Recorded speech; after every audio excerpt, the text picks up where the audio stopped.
Hello, hello. Welcome to Fake Night Friday. Oh, guys.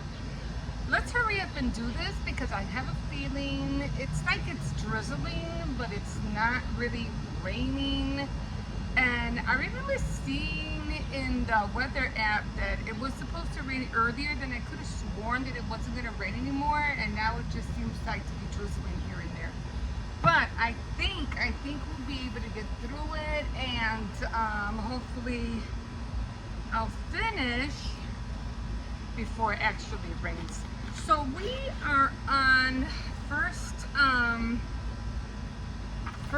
Kings. So I was already reading Psalms today, and because on my own devotional, I'm in Psalms. And in Psalms, I'm already up to 100, and I'm on the 135th chapter. So I'm almost finished with it, and it has 150 chapters. They're not that long though. I think the longest one was 119. I think that was the longest chapter. But let's get back to First Kings. That's where we are right now. Go! Oh wait! Go! Go! Hopefully the rain will go that way and it'll leave me alone for a little while. Anyway, if you want to get your books out and join me, again, we are on chapter, wait, I don't know why I had this on, or I don't know why I had this on too, but we are on 9. First Kings, chapter 8, chapter 9. Now we want chapter 9. Okay, I know I'm not in Second Kings, at least I don't think so. I am on first. Okay, I see. I was in the other book, I think it was. Okay, so I brought the wrong book with me. That's what it is. I usually read off a different book and I brought the wrong one. Okay, so we are on chapter 9. And I might have to run up and get the other book because what I wanted to read to you tonight is not in this book. So give me a second and let me go get it. I'll be right back. Okay, guys. This is the book I read. I have multiple Bibles, so evidently I grabbed the wrong one. Alright, so we are on First Kings. And we are reading, okay, now this is it. And we are on chapter 10. So I'm going to circle that now so I'll know that we already did 10. Okay, so I'm just going to jump into it again. I've been following everything from the time that my wanting to know how David became king was the thing that set me off on wanting or getting into reading the Bible again. Because I wanted to know, how did he become king? So if you want to backtrack, I have a lot of videos. If you want to backtrack for, I don't know, quite a few. It talks about how King David became king and how he fought the Palestine, the giant, and all that great stuff. Okay, so let's get into this now because I'm scared and I don't want it to pour on me.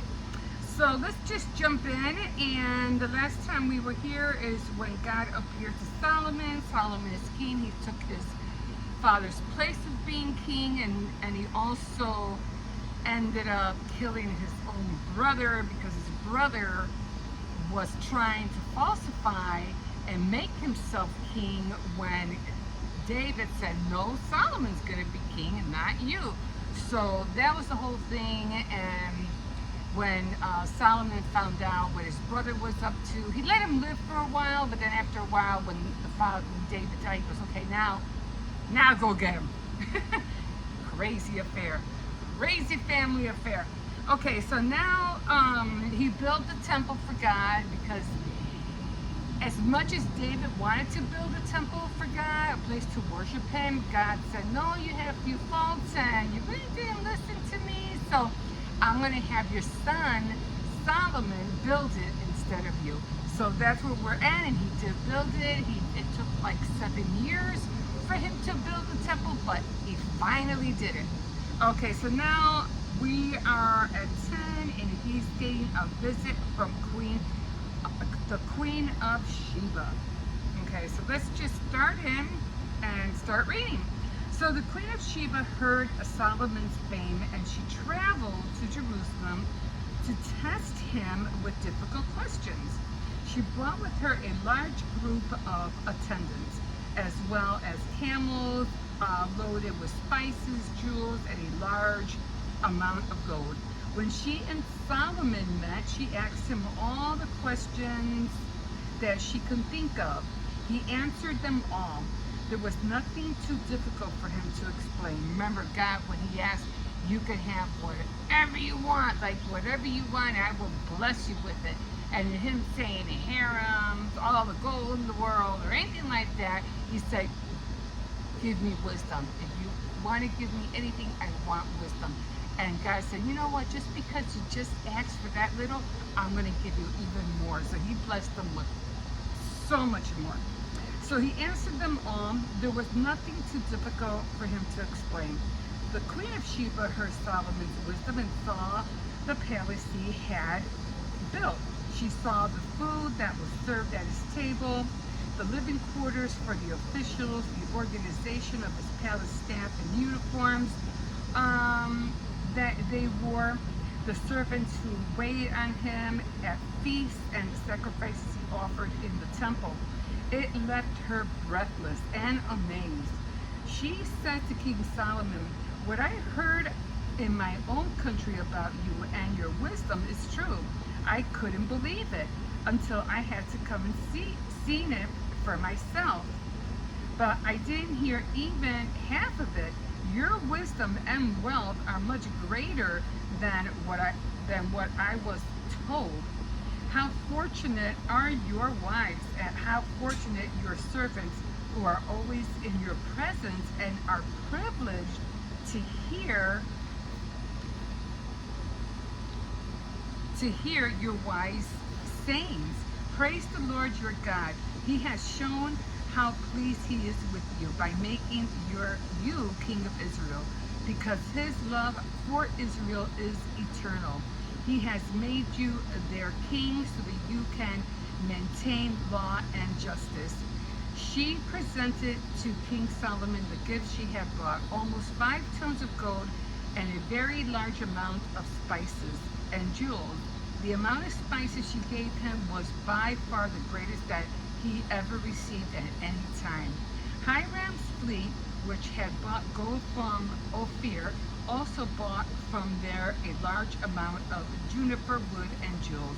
Solomon used the wood to build railings in the temple and the palace, and also to make harps and lyres for musicians. It was the finest juniper wood ever imported into Israel. None like it has ever been seen again. I wonder why. King Solomon gave the Queen Sheba everything she asked for, besides all the other customary gifts that he had generously given her. Then she and her attendants returned to the land of Sheba. Every year, King Solomon received over 25 tons of gold, in addition to the taxes paid by the merchants, the profits from trade, and tribute paid by the Arabian kings and governors of the Israelite districts. Solomon made 200 large shields and had each one overlaid with almost 15 pounds of gold. He also made 300 smaller shields, overlaying each one of them with nearly 4 pounds of gold. He had all these shields placed in the hall of the forest of Lebanon. He also had a large throne made. Part of it was covered with ivory, and the rest of it covered with finest gold. The throne had 6 steps leading up to it, with the figure of a lion at each end, and every step a total of 12 lions. At the back of the throne was the figure of a bull's head, and besides each of the two armrests was the figure of a lion. No throne like this has ever existed in any other kingdom. All of Solomon's drinking cups were made of gold, and all the utensils in the hall of the forest of Lebanon were of pure gold.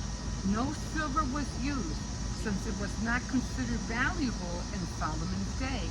He had a fleet of ocean-going ships sailing from Hiram's fleet. Every 3 years, his fleet would return, bringing gold, silver, ivory, apes, and monkeys. King Solomon was richer and wiser than any other king, and the whole world wanted to come and listen to the wisdom that God had given to him. Everyone who came brought him a gift, articles of silver and gold, robes, weapons, spices, horses, mules. This continued year after year. Solomon built a force of 1,400 chariots and 12,000 cavalry horses. Some of them he kept in Jerusalem, and the rest he stationed in various other cities. During his reign, silver was common as During his reign, silver was as common in Jerusalem as stone, and cedar was as plentiful as ordinary sycamore in the foothills of Judah. The king's agents controlled the export of horses from Missouri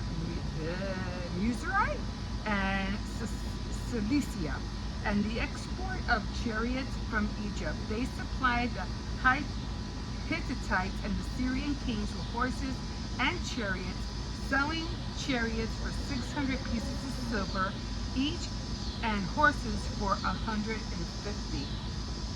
Wow. That's a lot of stuff. And pop.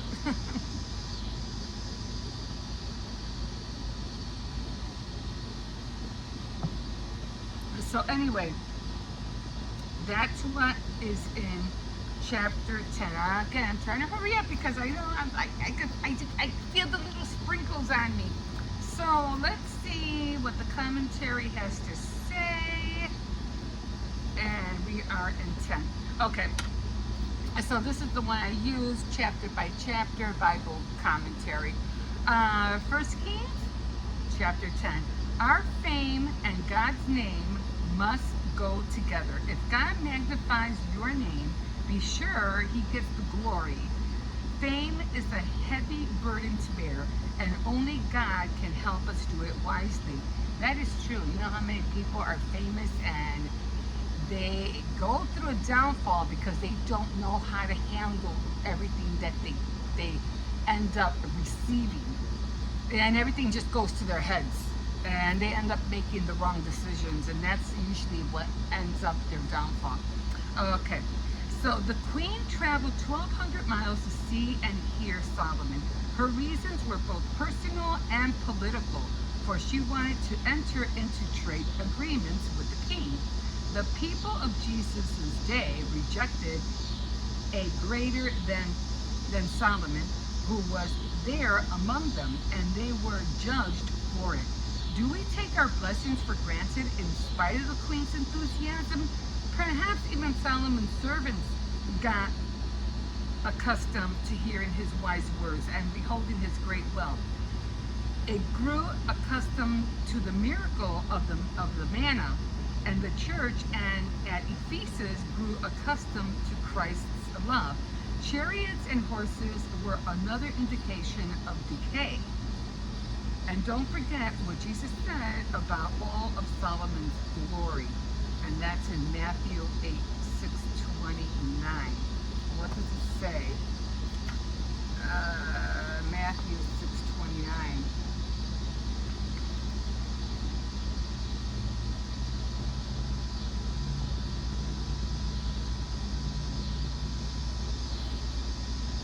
What does it say?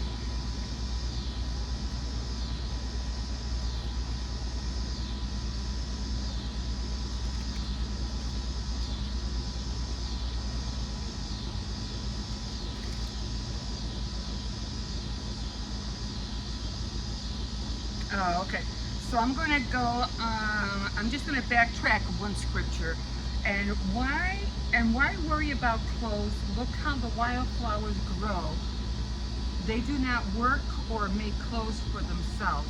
But I tell you that not even King Solomon, with all his wealth, had clothes as beautiful as one of these flowers.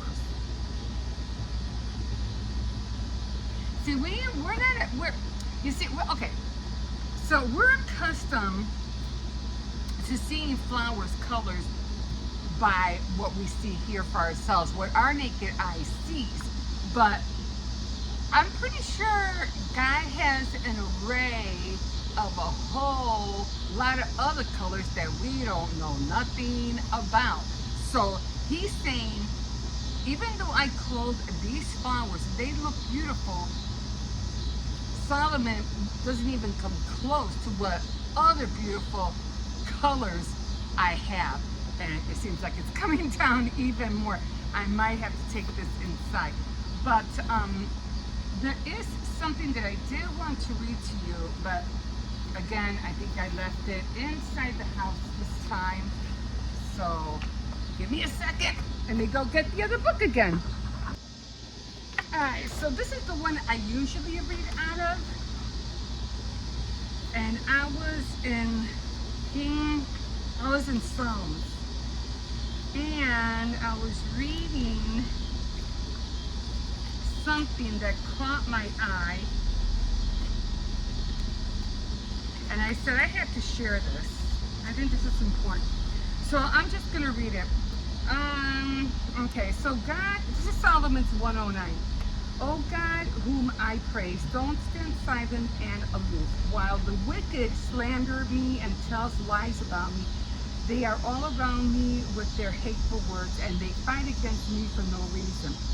I love them, but they try to destroy me, even as I am praying for them. They return evil for good and hatred for my love. Arrange for an evil person to turn on him.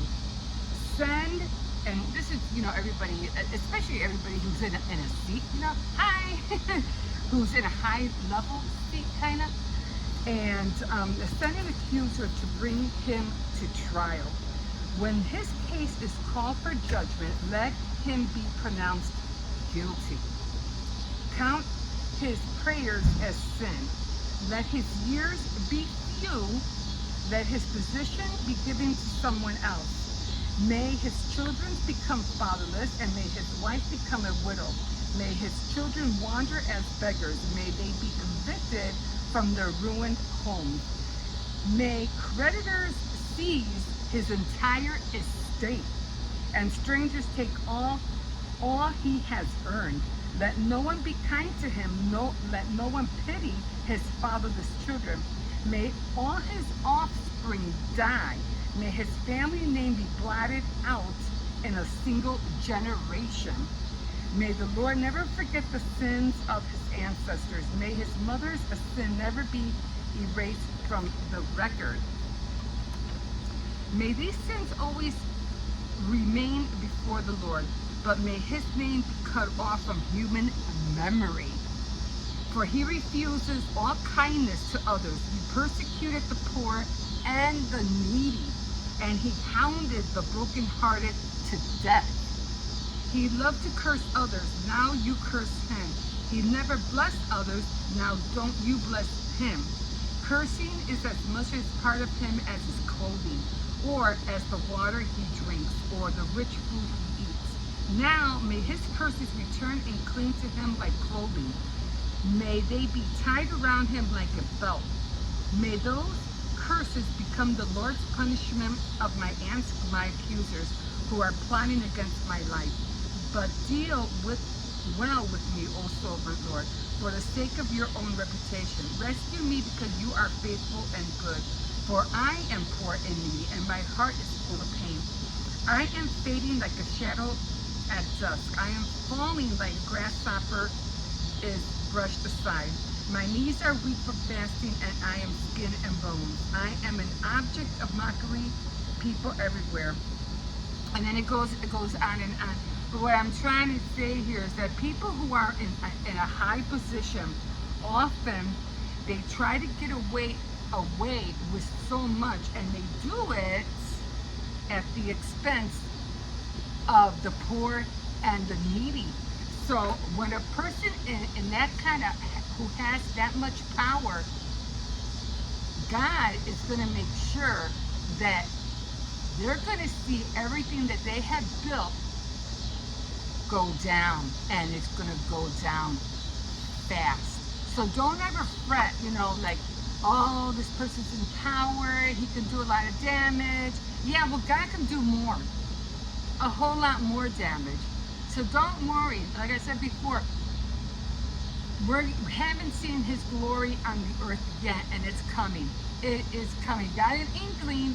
I got an inkling that our next president is going to be a good one. It's going to be a good one. So that's all I had to say for tonight, for Faith Night Friday. I just wanted to throw that out there. If you want to rewind it and hear it again, I'm just trying not to get poured on. But if you want, I will be updating the book on, if you want to catch me again. I am reading the High Tide Club on Tuesdays. So I am going to go in. I got to continue reading. But I will be giving you an update of what's going on. What more is going on in the book. So that's what I have to do as soon as I get in. And these papers always fall out. And I think we made it, guys. I think we made it, and I didn't get poured on. I didn't get poured on eventually. No, that's not the word I was looking to find, but I didn't get poured on. Thank God. So again, my name is Emma, and I'm on Emma Perez Official if you want to find me. And for Tea Time Tuesday, it's of course on Tuesday. So if you want to join me over there that day, you're quite mostly welcome. And again, you can always like, subscribe, definitely comment if you wish. And I did have something else in my head, but it just, like a little birdie, it just flew away. But anyway, thank you for joining me today, and we will catch you next time on Faith Night Friday. Let me go in before everybody pours on me. Have a good night. Bye-bye.